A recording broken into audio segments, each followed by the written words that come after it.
Bonjour. Dans cette deuxième vidéo, après avoir présenté Pentao Data Intégration, nous allons commencer par réaliser une première transformation entre MySQL et SQL Server. Donc nous allons commencer par ajouter l'élément d'extraction depuis table. Ensuite, nous allons ajouter un élément de transformation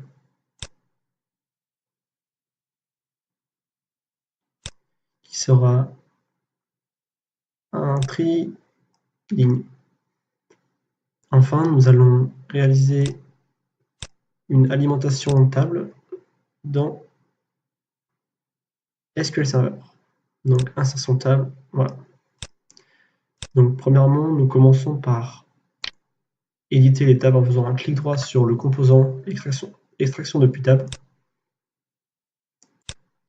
Donc ici, nous avons un code SQL que nous pouvons modifier afin de réaliser de nombreuses choses.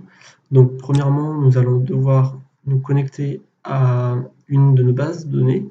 Donc il s'agit des connexions que nous avions réalisées dans la vidéo précédente. Donc nous choisissons la base de données AdventureWorks MySQL. Donc en éditant, nous pouvons voir que cette connexion n'a pas changé depuis la dernière fois. OK.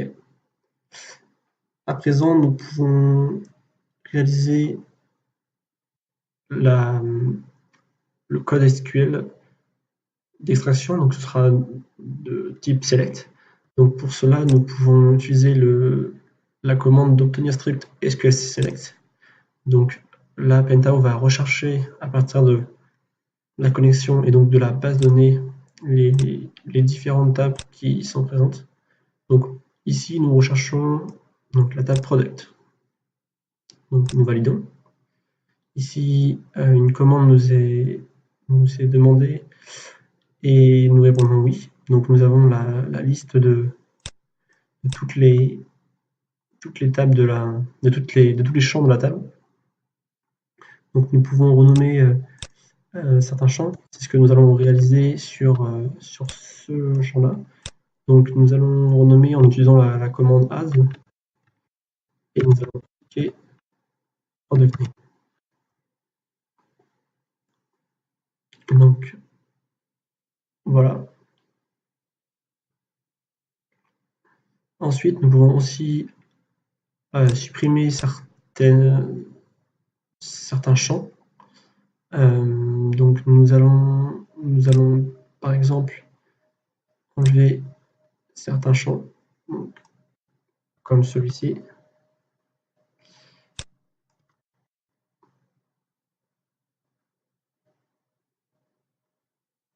Donc aussi nous enlevons ces informations-là. Et enfin, voilà. Nous gardons donc ces éléments-là. Nous allons pouvoir prévisualiser la requête. Donc nous avons donc cette prévisualisation avec les données qui sont dans MySQL, la table product. Donc OK. Ensuite, nous pouvons réaliser un lien entre les deux premiers composants en faisant un shift et en glissant à partir d'ici jusqu'à ici. Donc une flèche, c'est édité. Donc maintenant, nous pouvons paramétrer le deuxième composant de trailing. Donc clic droit, éditer ligne. Donc ici, aucune information n'est à renseigner. Nous nous rendons ici. Nous pouvons cliquer sur la liste déroulante. Et nous avons la liste des champs que nous avons sélectionnés. Donc ici, nous allons faire un tri sur les coûts standards. Ici, ascendant, descendant, nous allons répondre non. Nous voulons un tri descendant, donc non ascendant. Donc aucune information autre n'est à renseigner dans notre cas. Nous pouvons réaliser donc OK. ici, nous pouvons réaliser une prévisualisation en faisant un clic droit, prévisualiser. Ici, nous avons un écran avec un message d'erreur. Donc, cette erreur est peut-être comprise en décryptant le code, le message d'erreur. Donc, ici, nous voyons que l'étape d'insertion dans Tab a été prise en compte, or elle n'est pas paramétrée, ce qui rend notre prévisualisation impossible et source d'erreur. Donc, ici, nous pouvons supprimer momentanément cette étape que nous n'avons pas encore paramétrée et que nous pourrons rajouter plus tard. Ici, à présent, en faisant prévisualiser, la prévisualisation se fait bien en faisant un tri sur le coût standard de manière descendante. Donc, voilà. À présent, nous pouvons rajouter l'élément que nous venons de supprimer afin de prévisualiser sans erreur. Donc, ici, insertion dans table, clic droit, éditer étape. Donc, nous allons insérer dans une table que nous allons créer à l'aide d'une commande de création de table SQL, juste après avoir paramétré ce composant. Donc, ce sera connecté à la base de données sous SQL Server. Donc, en cliquant sur éditer, on peut retourner voir les paramètres de cette connexion que nous avons créée dans la vidéo précédente. Donc voilà. La table cible sera la table que nous allons créer après juste après. Donc ici, elle ne sera pas répertoriée.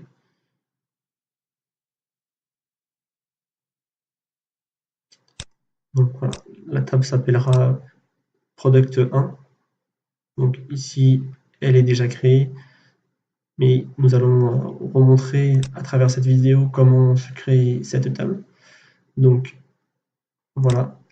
Ensuite, nous avons des options, notamment de tronquer la table, ce qui engendre la suppression des données dans la table cible, et ça permet donc aux nouvelles données de les remplacer. Donc, il y a pas et en ne sélectionnant pas cette option, nous pouvons ajouter les enregistrements à la suite. Donc, voilà. Donc, comme je le disais précédemment, nous allons créer une nouvelle transformation qui va permettre de créer la table Product 1. Donc pour cela, nous allons toujours dans la palette de création, nous avons le répertoire exécution de script. Donc nous pouvons l'agrandir et nous avons donc l'exécution de script SQL. Donc nous cliquons, glissons. Nous pouvons ensuite l'éditer avec un clic droit. Et donc ici, nous avons l'obligation de recréer notre connexion.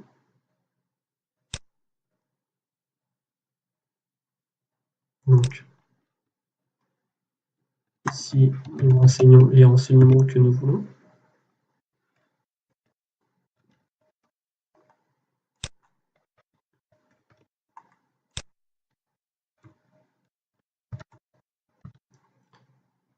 Donc, nous choisissons une connexion SQL Server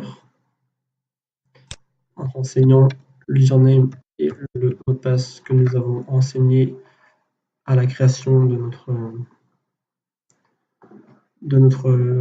installation de notre SQL Server. Donc, nous pouvons tester la connexion qui est fonctionnelle. OK. OK. Ici, nous pouvons ajouter le script qui sera exécuté sur cette base de données. Donc ici, nous avons un script que nous avons rédigé au préalable. Donc c'est un script de création de table. Une table qui s'appellera donc product 1 avec le préfixe sur l'environnement production. Et ensuite, les différents champs qui sont inscrits entre les guillemets, ainsi que les types de données du champ. Donc integer pour entier, nvarchar pour des chaînes de caractères. À noter que le lexique, le langage est très pointilleux et il faut être prudent sur l'écriture de notre script. Donc ici, nous avons note nulle pour dire que ce champ ne peut pas intégrer des champs vides de données. Et enfin, nous avons ici des données entre parenthèses pour indiquer la taille maximale de la chaîne de caractères, ou ici le nombre de données pour les décimales. Donc avec une parenthèse entrante et sortante et un point virgule pour la fin de ce code SQL. Donc en faisant CTRL-C, CTRL-V, nous avons le script qui est ici. Donc nous avons notre code SQL qui est bien inscrit. Nous pouvons fermer en cliquant sur OK. Le script est donc renseigné. Nous n'allons pas lancer cette requête étant donné que la table que nous voulons créer a déjà été créée précédemment.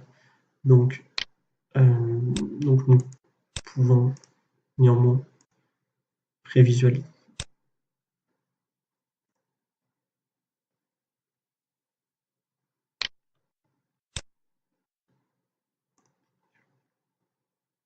Donc voilà, nous avons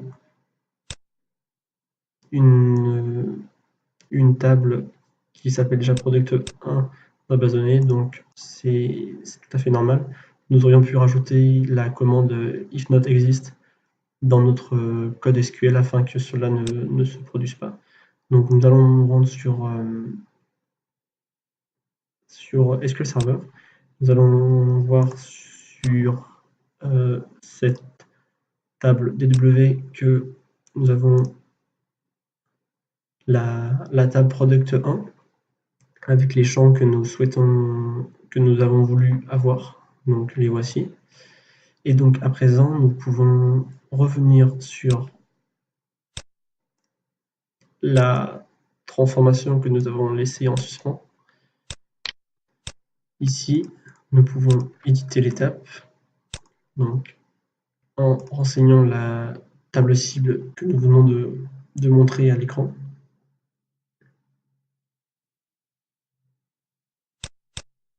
Donc celle-ci se nomme product 1. Donc la voici. Validée. Il n'est pas nécessaire de tronquer la table étant donné qu'aucune donnée n'est renseignée dans cette table. En cliquant sur sélectionner champ, nous pouvons indiquer les champs que nous voulons. Faisons OK. Nous pouvons lancer la transformation. Démarrer. Donc la transformation a été achevée. Pour nous rendre à présent sur SQL Server, notre base AdventureWorks DW. Nous avons notre table Product 1. Clic droit, sélectionner les lignes du haut. Ici, nous pouvons voir que les données ont bien été transférées dans la table en ayant fait le tri descendant sur le coût standard. Voilà pour cette transformation.